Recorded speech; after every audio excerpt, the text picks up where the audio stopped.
Yannick, merci d'être avec nous. Je vais vous laisser le soin de rappeler votre palmarès. Oula. En toute modestie, hein, tranquillement, ouais. On n'est pas là. Voilà, non, mais moi je voulais dire avant toute chose que j'ai les mains un petit peu moites. Je suis un peu bouleversé par ce que je viens d'entendre en fait. C'est en entendant ce genre de choses qu'on se rend compte qu'on ne vit pas forcément dans la même galaxie parfois, et ça fait du bien de se le rappeler. J'ai eu la chance dans ma carrière, dans ma petite courte carrière sportive, de tomber dans une équipe, ou en tout cas dans une génération de sportifs, de nageurs, d'entraîneurs aussi, qui étaient extrêmement compétents. Et donc je peux dire, non sans une certaine fierté, que j'ai gagné tout ce qui se gagne en sport à ce jour. C'est-à-dire que je suis champion olympique, champion du monde, champion d'Europe, champion des États-Unis, champion de France. Donc voilà, c'est pas trop mal. Merci. Alors, vous avez entendu s'exprimer des gens très différents. Ils ont fait revivre le souvenir de héros. Et puis aujourd'hui, dans la période que nous traversons, évidemment, on sort d'une séquence où Zidane est à nouveau au pinacle, puisqu'il a triomphé 3 fois avec le Real Madrid. On a une équipe de France titanesque, disons-le, hein, dans ses performances en Coupe du Monde, enfin on espère.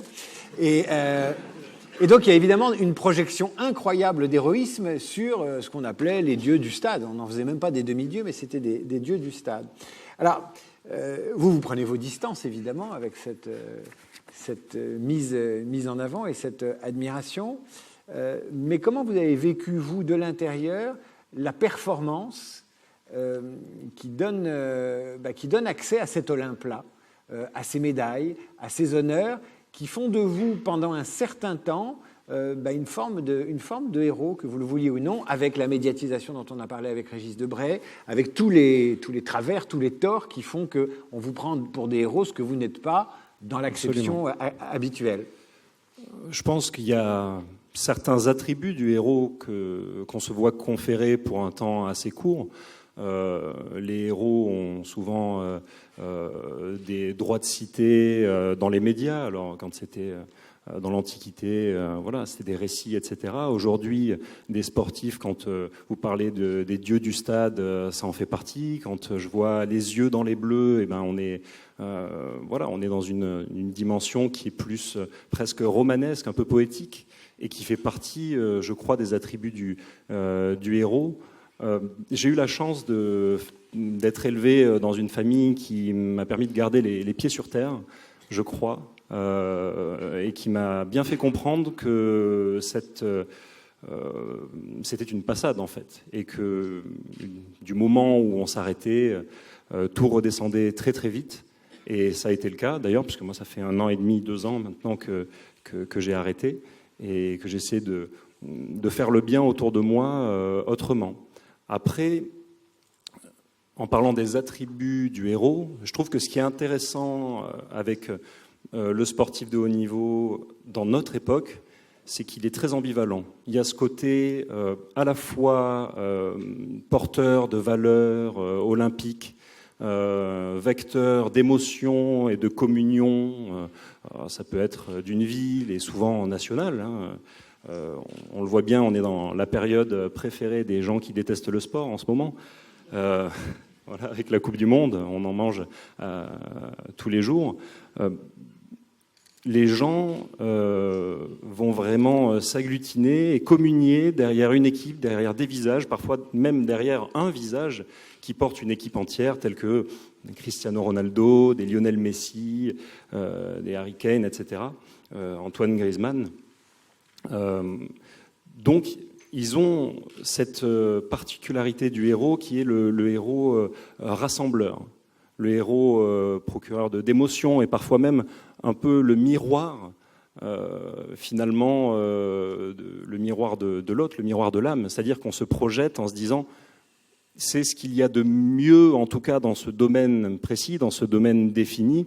Il fait ce que beaucoup de gens pense insurmontable, et donc par là même il a cet aspect du héros. Alors il y a cet aspect, mais il y a 2 autres aspects qui sont: il a beaucoup souffert pour y arriver, Et la natation, Dieu sait que, enfin, tous les sports sont compliqués et prenants, mais la natation, on sait très bien que c'est comme le violon, hein, il faut y aller et encore.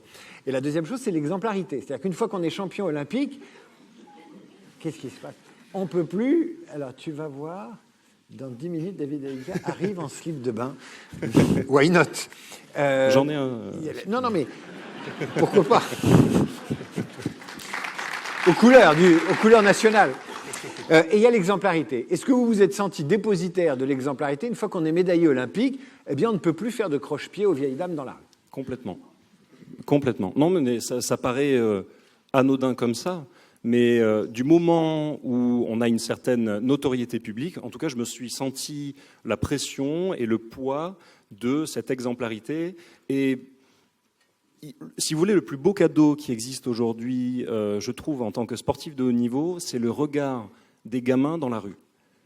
Les étoiles dans les yeux, le fait d'avoir ce pouvoir d'inspirer les plus jeunes générations. Et rien que pour ça, je trouve que c'est nécessaire qu'on ait cette exemplarité-là, qui est extrêmement pesante, et c'est la raison pour laquelle j'étais ravi de me retrouver pendant 2 ans aux États-Unis, où j'avais un peu plus l'occasion d'être moi-même. Alors, voilà, j'ai pas une notoriété écrasante, hein, je suis pas un Beatles ou quoi que ce soit, donc ça va. Mais quand même. Et du coup, ça me permet d'en venir à ce côté ambivalent du sportif de haut niveau, c'est-à-dire qu'on est dans une société hyper médiatisée, où l'information, qu'elle soit vraie ou pas, traverse la planète de la façon la plus rapide possible, notamment avec les réseaux sociaux, etc. Et du coup, pour moi en tout cas, le héros a une part de mythique, une part cachée, une part qu'on ne peut pas dévoiler. Et malheureusement, quelque part, avec toute cette médiatisation, cette surenchère, cette mise en scène des réseaux sociaux, des médias, des journaux, etc., on est obligé de dévoiler cette part-là et qui parfois choque les gens, mais finalement est humaine. Quand on entend la triche, quand on entend par exemple qu'un tel est allé payer une prostituée, etc., je ne dis pas que c'est bien, attention. Voilà, j'en ai jamais fait les frais ou quoi que ce soit parce que c'est pas ma manière de vivre. Vous n'avez pas de sextape, vous, pas de rumeurs, de choses comme ça. Pas encore. Vous êtes clean à peu près, quoi. Non, voilà. Après, on est tous humains et c'est vrai que c'est ce que je voulais dire, c'est que le héros parfois a ceci d'extraordinaire. On en discutait tout à l'heure avec certaines personnes. La plupart des héros qu'on peut citer sont des héros finalement du passé, parce que c'est plus facile de leur trouver des attributs et des points positifs que des personnes actuelles qu'on est capable de critiquer. Et heureusement qu'on peut les critiquer. On en a un quand même depuis 1 an et demi, c'est Thomas Pesquet. Thomas Pesquet, il s'est mis en réseau, il s'est mis sur les réseaux sociaux dès sa mission, et il s'est mis à la disposition et des enseignants et des médias, et de la sauvegarde de la planète qu'il a photographié en long, en large et en travers. Et finalement, là, on a peut-être une forme de héros mutualisé, de héros participatif. Le gars va dans l'espace, il présente bien, il est bon élève, il est comme vous, hein, il est costaud et tout ça, tout va bien. Et il revient en disant, ben voilà, c'est ma croix, il va falloir que je fasse et les écoles et de l'exemplarité. C'est peut-être ça le héros nouveau qu'on cherche aujourd'hui, quelqu'un qui soit vivant, qui soit en forme et qui sache parler un peu et qui sache partager. Oui, peut-être, effectivement. Je pense qu'on a une énorme chance, c'est d'être, entre guillemets, en temps de paix, en tout cas sur notre territoire, et que du coup, j'entendais tout à l'heure dire que, oui, effectivement, c'était pas des héros, ou que les gens, les célébrités, les vedettes, etc., n'étaient pas forcément des héros.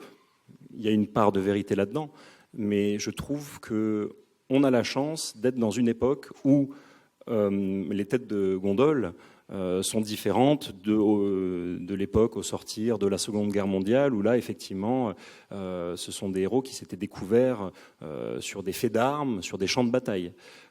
Les gens recherchent autre chose, et j'en discutais derrière avec les 2 personnes qui s'occupent un peu de la régie, etc. C'est très, très étonnant à quel point, alors je fais partie de cette génération-là aussi, les jeunes sont à la recherche du sens, de la quête de sens. Et les héros, quelque part, sont là pour donner ce sens.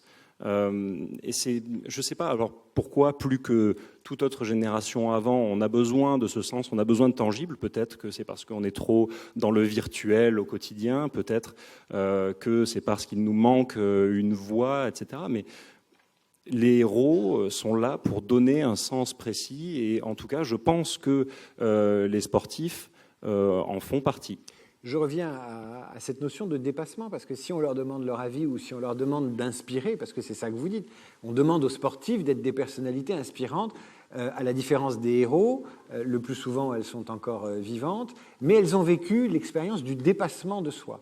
Est-ce que c'est pas ça qu'on vous demande finalement, à vous, le sportif, le médaillé olympique, c'est de partager ce moment d'excellence, de perfection qui n'a duré qu'un temps, qui n'a duré que quelques secondes, et de dire comment on arrive à cette perfection qui ne dure pas, qui est un coquelicot de l'héroïsme, et qu'on vous demande de raconter parce que vous êtes allé au-delà, sur cette planète-là. C'est ça qu'on vous demande, en fait.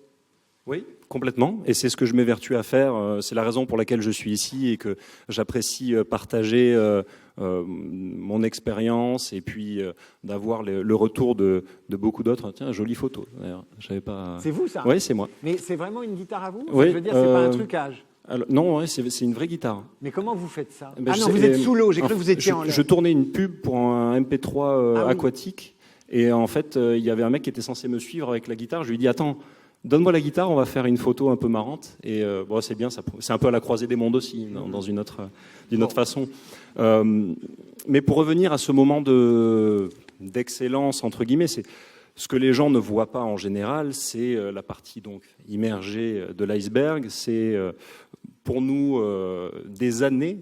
Voilà, les gens pensent que les Jeux Olympiques, c'est 1 minute et quelques secondes. Pour nous, c'est des années de labeur. Donc, c'était entre 6 et 8 heures d'entraînement par jour, tous les jours, dimanche, jours fériés, vacances comprises. Et je vous prie de croire que quand on a une famille séparée et qu'on a un jour de disponible à Noël, parfois, c'est pas facile de contenter tout le monde. Et en plus, à Noël, vous ne pouvez pas bouffer. Non. Voilà. Ration de combat. Non, après, j'étais pas un chantre de la bonne nourriture, mais manger varié, équilibré, c'est important, effectivement. Le sportif olympique, c'est aussi l'homme ou la femme sur lequel ou laquelle on va projeter les couleurs. On va épingler sur sa poitrine une médaille. Vous en avez vu des médaillés, là. Ils ont des médailles de théâtre d'opération. Donc, on va épingler sur vous une médaille qui signifie ce moment de dépassement, ce moment de compétition. Et on va aussi dire « Ah là là, c'est un grand Français, celui-là ». Oui, sûrement. Peut-être plus qu'on se le sent soi-même, effectivement. Et c'est là toute la différence entre le héros et l'humain lambda, on va dire, l'être humain lambda, la personne lambda. C'est qu'il y a une part qui ne nous appartient plus, en fait. Et c'est assez drôle qu'on parle de ça, puisque au retour des Jeux Olympiques de Londres, donc pendant lesquels j'ai été sacré par 2 fois, mon père m'a regardé dans les yeux et m'a dit, avec une tristesse infinie, tu ne nous appartiens plus maintenant. Tu n'es plus complètement de cette famille. Il y a une partie de toi qui appartient à la France, qui appartient à quelque chose d'autre, peut-être à une conscience un peu collective. Et il était chafouin. Et il avait un côté très heureux parce qu'il était aux Jeux Olympiques. Il a vu ce qui s'est passé. Comme c'est un sportif et que c'est lui qui m'a donné l'amour du sport, qui m'a transmis cet amour du sport, il était content. Mais quand on perd une partie de son enfant, qu'on le voit pas pendant des années, etc., je comprends que ça puisse chagriner. Et je pense qu'il a raison. Et encore une fois, c'est ce qui me fait dire que les sportifs sont des héros, mais parfois sans l'être, en étant peut-être un peu trop humain, trop humain. En quoi ça vous engage aujourd'hui, ces médailles olympiques, et justement ce statut qui est un peu à part, qui consiste à aller défendre les valeurs de l'olympisme, de l'effort, du résultat, parce qu'il n'y a pas de champion olympique sans un résultat. En quoi ça a fait de vous un homme de devoir aujourd'hui? Un petit peu.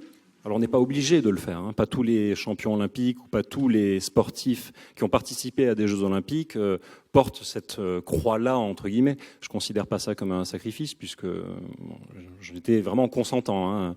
À 10 ans de 8 heures par jour de sport, si on n'est pas consentant à un moment donné, c'est qu'on est un peu bête. Mais je crois que c'est important, tout simplement parce que c'est ce qui m'anime. C'est pas la seule chose qui m'anime au monde, mais le sport a cette capacité, cette énorme chance-là d'être, je trouve, en tout cas à notre période, le meilleur vecteur d'inclusion sociale, de santé et d'éducation qui puisse être tout simplement dans notre société. Qui vous demande aujourd'hui, à part la communauté de ces regards, de cette croisée des mondes, qui vous demande? Vous avez parlé devant des chefs d'entreprise, devant des scolaires, devant qui? Oui. Qui a envie de toucher le champion? Je ne fais pas que parler, hein, j'essaie d'écrire aussi. On m'a proposé maintes fois de raconter ma carrière dans un bouquin. Je n'avais pas forcément envie d'écrire un brûlot sur le monde du sport, comme ça peut être la mode par moment. J'avais envie d'écrire quelque chose de plus inspirant, donc là je suis dans un projet d'écriture pour justement les plus jeunes générations, quelque chose qui peut donner envie et qui peut essayer de raccrocher à la lecture aussi une génération qui décroche un peu trop. Et après ce sont des projets, si vous voulez, il y a ce moment abrupt où lorsqu'on termine sa carrière, on passe de tout vous est donné sur un plateau et les gens viennent vous chercher à finalement personne ne vous attend à la sortie et il faut démarcher tout le monde quand on a une idée. Et je pensais que ma vie, mon avenir serait tracé, qu'il y aurait un nouveau fil rouge qui apparaîtrait à un moment donné, de par les gens que j'ai pu rencontrer, de par les petites études que j'ai pu faire aussi. Ça n'a pas été le cas. Donc c'est encore assez récent, hein, ça fait 1 an et demi, 2 ans, mais je me rends compte depuis quelques mois qu'effectivement, c'est à moi d'aller démarcher sur les projets, sur les idées que j'ai pour pouvoir les mettre en œuvre, pour essayer de faire le bien autour de moi au maximum. Je considère que si maintenant, pour moi, ça va, il y a beaucoup de gens pour lesquels c'est compliqué encore aujourd'hui, beaucoup trop, et qu'il faut se mettre, il faut se lever tôt. Donc c'est ce que j'essaie de faire au maximum par des projets soit culturels, soit sportifs, mais qui ont plein de visages divers et variés. Tout môme, quand vous faisiez vos longueurs en piscine, vous aviez des héros en tête?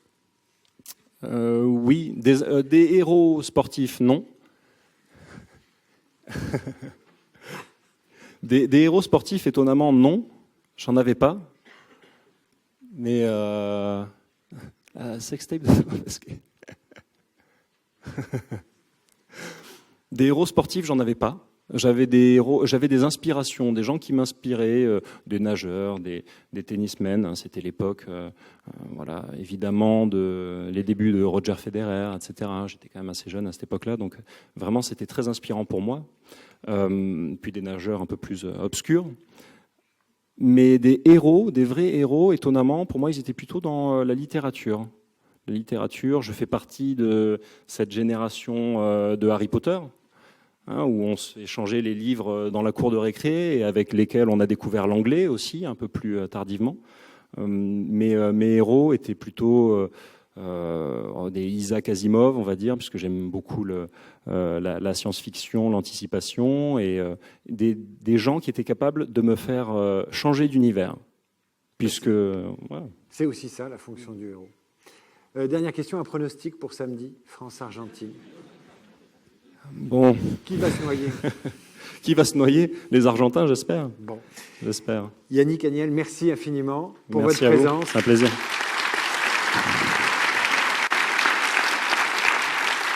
Merci.